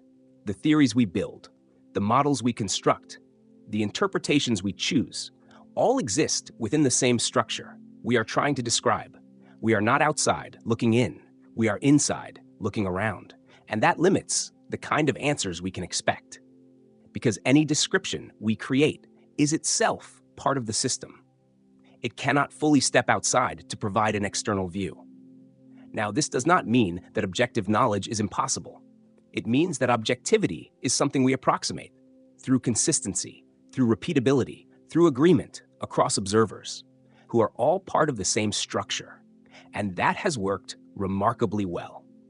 But as we approach the deeper layers, the ones where space, time, and classical reality begin to emerge, that approximation becomes harder to maintain. Because the distinctions we rely on, observer-system measurement, are not fundamental. They are emergent. And when we operate at the level where those distinctions form, we cannot fully separate them. Which brings us back to the machines we are building. Quantum computers are not just tools that operate on information. They are systems that exist within this deeper structure. They manipulate relationships that define reality at a fundamental level. And when we interact with them, we become part of that process, not metaphorically, physically, as participants in the unfolding computation. Now, this does not give us control over the outcome. It does not allow us to choose branches or influence results beyond the rules of the system. But it does mean that we are not separate. We are included, always. And that inclusion is not something we added. It is something that has always been true. We simply did not need to confront it until now, because classical physics allowed us to ignore it, to treat ourselves as external observers. But quantum physics does not allow that. It reminds us that we are part of the structure we are trying to understand. And that realization is not just philosophical, it has practical consequences. Because as we continue to build systems that operate at this deeper level, we are not just observing reality, we are interacting with it in new ways, ways that reveal how tightly connected everything already is. And that leads to one final question, not about machines, not about computation, but about us. If we are part of this structure, if every interaction we make is woven into the fabric of reality itself, then what does it mean to exist within a system that is constantly measuring and redefining itself? Because whatever the answer is, it will not come from standing outside and looking in. It will come from recognizing that we have never been outside at all. Part 15, the question that remains. There is a temptation at the end of a journey like this to arrive at a conclusion, to tie everything together, to say, this is what it means. This is what reality is. But if there is one thing these ideas make clear, it is that some questions do not end that way. They do not resolve. They deepen. We began with a machine, a calculation that seemed impossible, a result that did not fit within the limits we thought were fixed. And step by step, we followed the implications through physics, through mathematics, through experiment, until the boundaries we rely on began to shift. Space no longer certain, time no longer singular, reality no longer confined to a single simple description. And now we arrive here. Not with answers, but with a clearer view of the questions. Because the most important shift is not what we have learned. It is what we can no longer assume. We can no longer assume that the universe is limited to what we observe. We can no longer assume that computation happens within a single closed system. We can no longer assume that reality is a single unfolding story. And perhaps most importantly, we can no longer assume that understanding will always come in the form we expect. There is something else that emerges from all of this, something quieter, but harder to ignore. The realization that we are not just discovering reality, we are interacting with it in ways that reveal its deeper structure. Every experiment, every measurement, every system we build is a kind of question, and the answers we receive are shaped by how we ask. This has always been true, but now the questions themselves are reaching deeper, beyond space, beyond time, into a layer where the rules we are used to begin to dissolve. And in that layer, the distinction between what is real and what is possible becomes less clear. Not because reality is uncertain, but because it is larger than the framework we use to describe it. Now, you might expect that this leads to something dramatic, a final revelation, a definitive statement about the nature of existence. But the truth is, it doesn't. It leads to something quieter, a recognition that we are standing at the edge of a deeper understanding, one that we can sense, but not yet fully describe. And that may be exactly where we are meant to be, because every time science has reached a boundary like this, it has not stopped. It has expanded. It has developed new concepts, new frameworks, new ways of thinking that make the unfamiliar feel natural. What seems impossible becomes expected. What seems abstract becomes intuitive. And what seems mysterious becomes part of how we understand the world. We are not there yet, but we can see the direction. And it is not toward a smaller, simpler picture of reality. It is toward something larger, more connected, more layered, more subtle than we once imagined. Now, return for a moment to where we began. A machine in a quiet room, running a computation, producing a result that should not exist. And yet, it does. It works. It gives us answers we could not obtain in any other way. And in doing so, it forces us to confront the possibility that reality itself is not what we thought it was. Not less real, but more structured, more expansive, more interconnected than the surface we experience. And if that is true, then the machines we are building are not just tools, they are windows, not into another world, but into a deeper layer of this one, a layer that has always been there, waiting for us to notice. And perhaps that is the most important part of all. Not that we have found the answer, but that we have found the question. A question that does not end with a solution, but opens into something larger. Because if computation can extend beyond the limits of a single universe, if space and time are not fundamental, if reality is a structure that includes more than what we observe, then the question is no longer, what is the universe? But what kind of structure would allow all of this to be true? And whatever that structure is, we are already inside it, exploring it, interacting with it, one question at a time. So tonight, as everything becomes quiet again, you can let that question remain, not as something to solve, but as something to carry. Because sometimes the most important step forward is not finding an answer. It is realizing how much more there is to understand, and how close we may already be to something we've only just begun to see. Part 16, the shape of a deeper layer. There is a subtle shift that happens after a long inquiry. At first, you are looking for answers. Then, you begin to notice patterns. And eventually, you start to sense a shape. Not a complete picture, not something you can fully describe, but a structure that seems to sit beneath everything we have been discussing. A deeper layer. We have approached it from different directions. From computation that exceeds classical limits. From entanglement that ignores distance. From time that may not be a single sequence. From reality that may not be a single outcome. Each path points toward the same idea, that what we experience is not the foundation, it is the surface.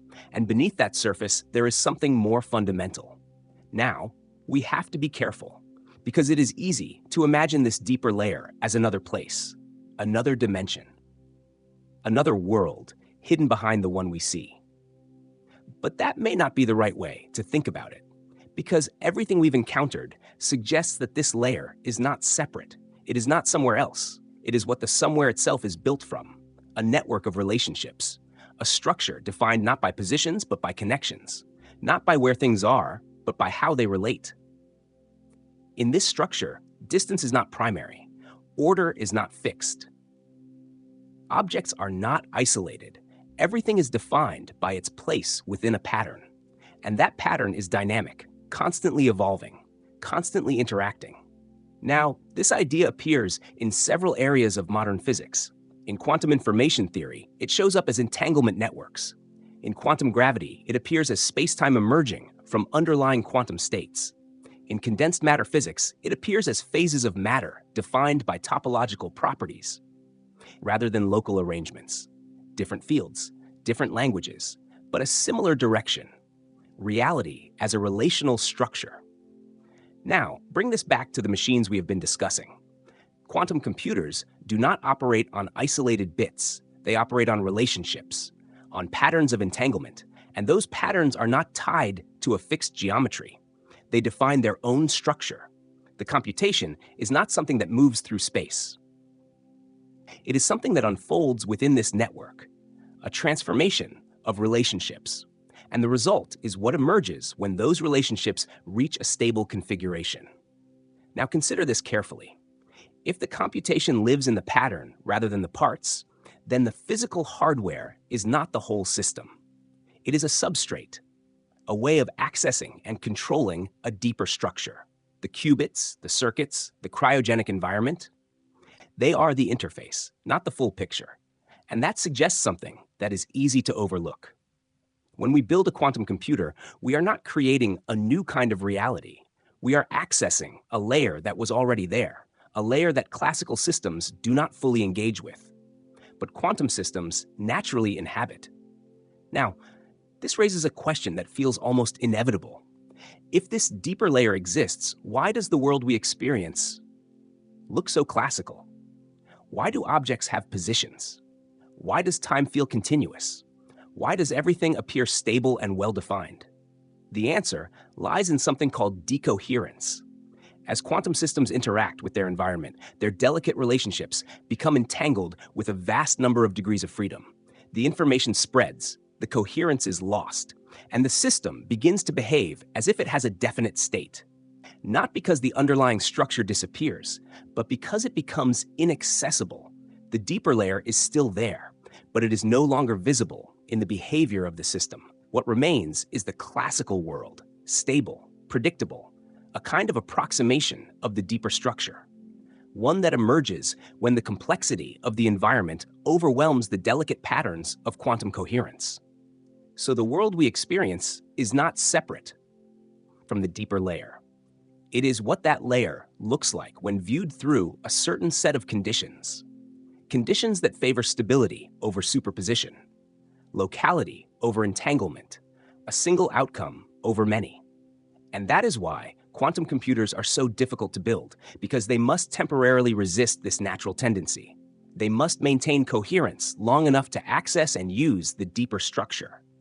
They must carve out a small region where the underlying relationships remain visible. And in doing so, they reveal something remarkable: that the classical world is not the limit. It is a special case, a surface, and beneath it there is a richer structure, one that we are only beginning to explore. Now, this does not mean that the classical world is less real. It means it is derived, an emergent layer that is consistent and stable and incredibly useful, but not fundamental. And that distinction matters because it changes how we think about everything, not just physics, but information, computation, even existence itself. If the deeper layer is defined by relationships, then identity is not something that exists in isolation. It is something that emerges from connections, from interactions, from participation in the network. And that idea extends beyond physics. It touches how we understand systems of all kinds. Now, we are still at the beginning of this exploration. We do not yet have a complete theory that unifies these ideas. We do not yet know how to fully describe this deeper layer, but we can see its outline, we can detect its influence, and we can build machines that interact with it, which means we are no longer just observing the structure of reality. We are beginning to engage with it at a more fundamental level. And that brings us to a question that feels both simple and profound. If reality is a network of relationships and we are part of that network, then what does it mean to navigate it, to move within it, not just through space and time, but through the deeper structure that gives rise to both? Because whatever the answer is, it will not be found by looking only at the surface. It will come from learning how to see the layer beneath. Part 17, the map that is not the territory. There is a quiet habit in the way we understand the world. We build models, we draw diagrams, we write equations, and over time, those representations begin to feel like the thing itself. We forget that they are maps, not the territory. This works for most of science. A diagram of a circuit is not the current flowing through it. An equation of motion is not the object in motion. But the connection is close enough that we can move between them without noticing the gap. Quantum mechanics breaks that illusion because the map is all we have. We can write the wave function. We can evolve it in time. We can calculate probabilities. But when we try to picture what it represents, we find ourselves at a loss. Is it a physical object? Is it a field? Is it information? The answer depends on how you choose to interpret it. And none of those interpretations fully capture what the mathematics is doing. Now, this becomes more than a philosophical issue when we build machines that rely on that mathematics, because the quantum computer is not using our pictures. It is using the structure itself. The relationships encoded in the wave function, the interference patterns, the amplitudes. It operates directly on the territory that our maps only approximate. And this is where a subtle confusion can arise. We might think that because we can describe the computation mathematically, we understand what is happening. But the description is not the process. It is a way of tracking it. The actual evolution of the system does not unfold in symbols. It unfolds in whatever structure those symbols represent. And that structure is not something we fully visualize. Now consider what this means for everything we have discussed. We have talked about entanglement as a connection, superposition as multiple possibilities, many worlds as branching realities, ER equals EPR as geometry emerging from relationships. Each of these is a map, a way of organizing the mathematics into something we can reason about. But none of them is the territory itself, and the territory may not resemble any of them completely. It may be something that does not fit into any single picture. Now, this is not a weakness. It is a limitation of representation. Our minds evolved to navigate a classical world. Objects, distances, sequences. We think in terms that are useful at that scale. But the underlying structure may not be built from those concepts. So when we try to describe it, we translate, we approximate, we create maps that capture certain features while leaving others out. And as long as we remember that, we can use those maps effectively. But when we forget, we begin to mistake the description for the reality. Now, quantum computing forces us to confront that distinction, because the machines are not constrained by our representations. They do not need a classical picture. They operate within the underlying structure, and they produce results that reflect that structure, even when we cannot fully interpret it. So when we say that a quantum computer explores many possibilities, we are using a map. When we say it uses parallel universes, we are using another map. When we say it evolves in Hilbert space, we are using yet another. Each one highlights a different aspect. None of them is the full picture. Now, this leads to an important realization. The difficulty we face in understanding quantum systems may not come from the systems themselves. It may come from trying to force them into frameworks that were never designed to describe them. We are asking questions like, where is the computation happening? What path did it take? Which outcome is real? But those questions assume a structure that may not exist at the fundamental level. They assume location, sequence, single outcomes. And if those concepts are emergent rather than fundamental, then the questions themselves may not apply. Now, this does not mean we should stop asking questions. It means we may need to change how we ask them, to develop new concepts, new ways of thinking that align more closely with the underlying structure. This has happened before. When relativity showed that time and space are linked, we had to rethink simultaneity. When quantum mechanics showed that particles behave like waves, we had to rethink what a particle is. Each shift required new language, new intuition, and we are likely in the middle of another. One that will reshape how we think about information, reality, and perhaps even existence itself. Now, return for a moment to the machines we are building. Quantum computers are not just tools that operate within our models. They are systems that reveal where our models begin to fail.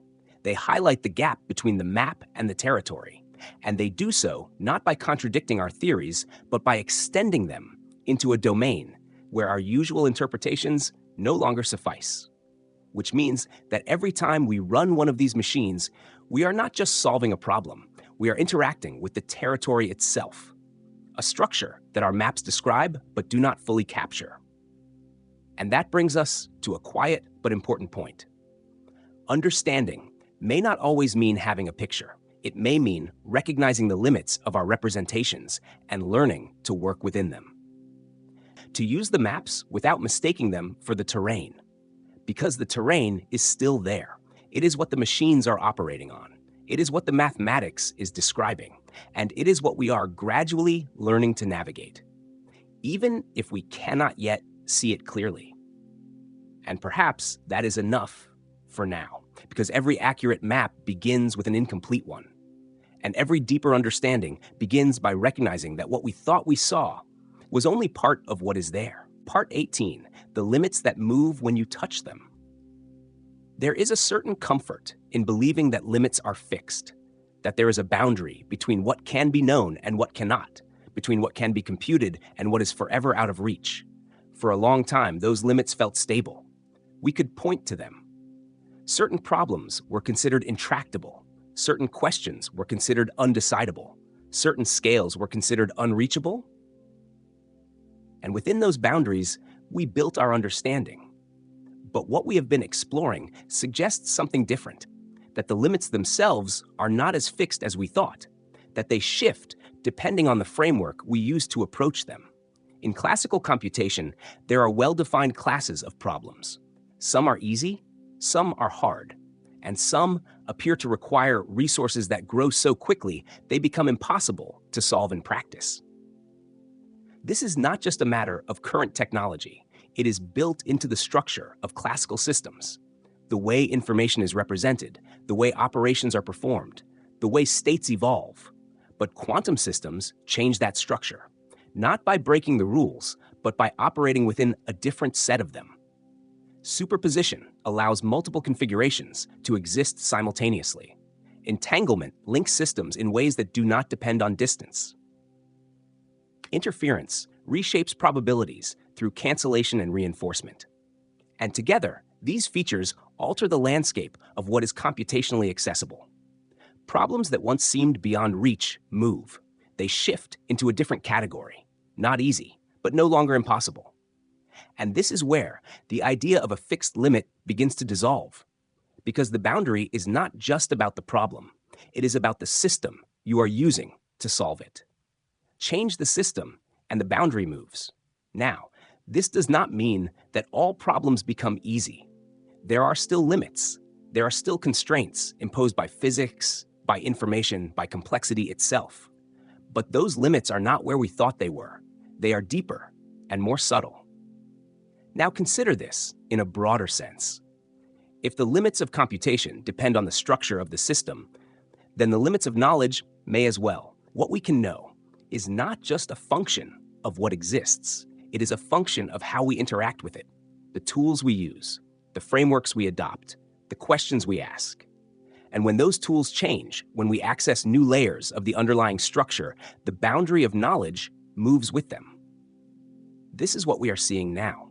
Quantum systems are not just extending our computational reach. They are redefining where that reach ends. And in doing so, they reveal something important. The limits we perceive are often reflections of our current perspective, not absolute barriers. Now, this idea appears in another form within physics, the concept of horizons.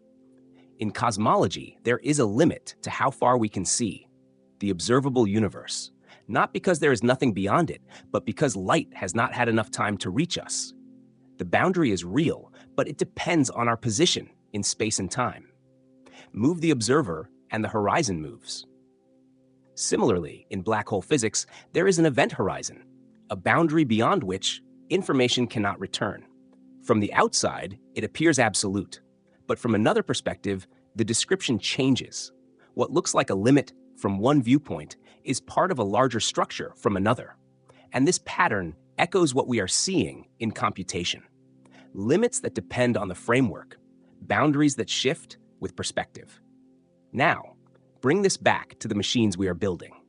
Quantum computers are not just faster tools. They are systems that operate with a different relationship to limits. They do not eliminate them, but they move them. And in doing so, they show us that what we once thought was unreachable may simply require a different way of interacting with the underlying structure. Now, this raises a deeper question. If limits move, when we change perspective, then is there a final boundary? A point beyond which no system, no framework can go? Or is reality structured in such a way that every limit is part of a larger layer waiting to be accessed? We do not yet know, but we can see a pattern emerging. Each time we reach a boundary and develop a new way to engage with the system, the boundary shifts, not infinitely, but consistently. And that suggests that the structure of reality may be layered. Each layer with its own rules, its own limits, its own possibilities. And the transitions between layers are where the most interesting phenomena occur. Quantum computing is one of those transitions, a shift from a classical layer to a deeper one, a change in how information is represented and processed. And with that change, a movement in what is possible. Now, this does not mean there are no ultimate constraints. Physics still imposes limits. Energy, entropy, the speed of light. But even those may be part of a structure that looks different from a deeper perspective, just as space and time appear differently when viewed through quantum theory. So the idea of a final limit may itself be tied to the level at which we are looking. Now, this is not a conclusion. It is an observation, a pattern, one that suggests that the edges we encounter are not always the edges of reality. They may be the edges of our current view. And when we push against them, when we build systems that operate beyond them, we are not just expanding our capabilities, we are expanding our perspective. We are seeing a little further into the structure that underlies everything. And that brings us to a final shift in thinking, not about what we can do, but about what we expect. Because if limits move, then certainty about those limits becomes harder to maintain. And in its place, we are left with something else. Not uncertainty, but openness. A recognition that the boundaries we see may not be where reality ends, but where our current understanding begins to change. And that change is exactly where the next discovery is waiting. Part 19, the quiet convergence. There is a moment in long explorations like this when separate ideas begin to align, not because we force them to, but because they start to point in the same direction. We've approached this from many angles. Computation that exceeds classical limits, entanglement that ignores distance, error correction that stabilizes what should be fragile, experiments that confirm non-local correlations, theories that suggest space and time are emergent, and each of these on its own can be understood. You can study them separately. You can treat them as independent topics. But when you step back, a pattern begins to form, a convergence, not of conclusions, but of direction. Each idea pulls away from the same assumption, that reality is built from local objects, moving through space and time in a single sequence, and each idea points towards something else. A structure defined by relationships, a layer where distance is not fundamental, where order is not fixed, where possibilities coexist and interact. Now, this convergence is not yet complete. There is no single theory that unifies all of it, no final equation that captures the entire structure. But the pieces are beginning to fit, and that is often how new frameworks emerge. Not all at once, but through alignment, through independent discoveries that begin to reinforce each other. Now, consider what this means for the machines we have been discussing. Quantum computers sit at the intersection of all these ideas. They use entanglement. They rely on interference. They exhibit behavior that cannot be explained by classical models. They challenge verification. They operate in a space that does not map cleanly onto our usual geometry. In a sense, they are not just tools, they are experiments. Continuous, repeatable, controlled experiments that probe the deeper structure of reality. Every time a quantum computation runs, it is not just solving a problem, it is exploring how this underlying structure behaves. And the results we observe are traces of that exploration. Now, this leads to something subtle. We often think of technology as something applied. We build it to achieve a goal, to solve a problem, to make something easier. But sometimes, technology becomes a way of seeing, a way of revealing what was already there. The telescope did not create the stars, it revealed them. The microscope did not create cells, it revealed them. And quantum computers may be doing something similar, not creating a new layer of reality, but revealing a layer that has always existed, one that classical systems do not fully expose. Now, this does not mean we understand that layer. It means we can interact with it, we can observe its effects, we can use its properties, even if we cannot yet fully describe its nature. And that is often how discovery begins. We encounter something that works, we learn to use it, and only later do we develop the concepts to explain it. Now, there is another aspect to this convergence. It is not just happening in physics. It appears in other domains as well. In information theory, where information is treated as a fundamental quantity. In computer science, where complexity shapes what can be known. In mathematics, where structures emerge from relationships rather than objects. Different fields, different languages, but a similar movement toward a view where relationships are primary, where structure is not built from parts, but from connections. And this reinforces what we are seeing in quantum systems, that the deeper layer of reality may not be made of things, but of relationships. Now, this is a difficult idea because our intuition is object-based. We think in terms of things, particles, objects, locations. But if relationships are fundamental, then those objects are secondary. They emerge from patterns in the network, stable configurations of relationships. And that changes how we think about existence, not as isolated entities, but as nodes in a larger structure, defined by their connections. Now, this perspective is still developing. It is not yet complete, but the convergence suggests that we are moving in that direction. And the machines we are building are part of that movement. They are not just applying theory, they are helping to shape it by providing new data, new behaviors, new constraints. They force us to refine our models, to question our assumptions, to look for deeper explanations. Now, this brings us to a quiet realization. The story we have been following is not just about quantum computers. It is about a shift in how we understand reality, a shift from objects to relationships, from fixed structures to dynamic networks, from local descriptions to non-local ones. And that shift is still unfolding. We do not yet know where it will lead, but we can see that it is happening, and we can see that the pieces are beginning to align.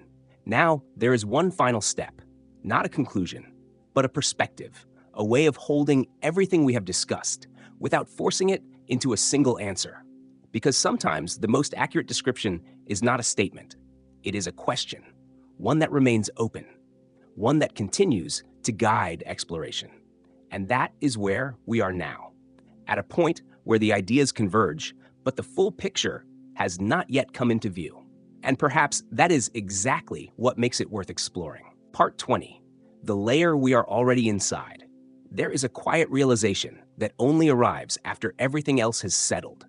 Not at the beginning, not in the middle, when the ideas are still unfolding, but at the end, when the pieces have had time to rest next to each other. It is not dramatic. It does not feel like a breakthrough. It feels almost obvious. We have been asking where the computation happens, where the information lives, where the deeper structure exists, as if it were somewhere else, somewhere hidden, somewhere beyond reach. But what if that assumption was the mistake? What if the deeper layer is not somewhere else at all? What if it is here and has always been? Not above us, not below us, not in another universe, but within the structure that already includes us. Because every path we followed leads to the same pattern. Not separation, connection. Not isolation, participation. The quantum systems we build do not step outside reality. They reveal how it is organized. They expose relationships that were always present but not visible in classical behavior. And when those relationships are carefully preserved, something remarkable happens. We see what the underlying structure can do. Not in theory, but in practice. A computation that does not fit within a single classical description. A process that unfolds across possibilities we cannot directly observe, and yet produces results that are undeniably real. Now, there is a tendency to interpret this as something external, to imagine that the machine is reaching out into other worlds, other universes, other layers of existence. But perhaps it is doing something simpler. It is aligning itself with a structure that is already here, a structure that the classical world only partially reflects. And when that alignment happens, we gain access to behaviors that seem impossible from the surface, but are natural at a deeper level. Now, this does not make the world less mysterious. If anything, it makes it more, because it suggests that everything we experience is a projection of something richer, something more connected, something that does not divide itself into the categories we are used to. Space, time, objects, events, these may not be the building blocks. They may be the result, the visible pattern of an underlying network. And that network is not separate from us. We are part of it. Every interaction we make, every observation, every system we build is woven into that structure. We are not standing outside, trying to understand it. We are inside, participating in it. Now, this changes something subtle. The question is no longer, where is the deeper layer? The question becomes, how do we see it? Because it is not hidden in the sense of being far away. It is hidden in the sense of being too close, too fundamental, too embedded in everything we experience to be easily separated. And this is why it took so long to notice. Classical physics works extremely well. It describes the world at the scale we live in. It allows us to predict, build, navigate. And because it works, we rarely ask what lies beneath it. But quantum mechanics opens that door, not by replacing the classical world, but by showing that it is not the full story. And quantum computation pushes that further. It does not just describe the deeper layer, it uses it. It turns it into something practical, something we can interact with, even if we do not fully understand it. And that is where we are now, at a point where the boundary between description and interaction is beginning to blur. We are no longer just studying the structure, we are working within it. And that brings us to a final reflection, not a conclusion, but a way of holding everything we have explored. If reality is a network of relationships, if space and time emerge from that network, if computation can extend across it, then the universe is not a collection of separate parts. It is a single interconnected structure. And we are expressions of that structure. Not outside observers, not external agents, but participants, nodes in the network, moments in the unfolding pattern. And the machines we build are extensions of that participation, tools that allow the structure to explore itself in new ways. Now you can choose how to interpret this, as physics, as philosophy, as a way of thinking about complex systems. But regardless of interpretation, the pattern remains: connection, structure, emergence, and the quiet realization that what we thought were limits may be boundaries of perspective, not boundaries of reality. So as this comes to an end, there is no final answer waiting, no single statement that resolves everything, only a question that has become clearer. What kind of structure allows all of this to be true? And what does it mean to be part of it? You don't need to answer that tonight. In fact, it may not be something that has a final answer. It may be something that continues to unfold as we learn, as we build, as we explore. So for now, just let it sit.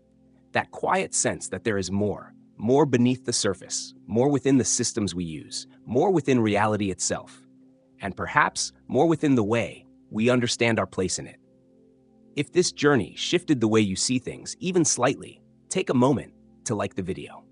It helps this kind of content reach more people who are curious about the deeper layers of reality.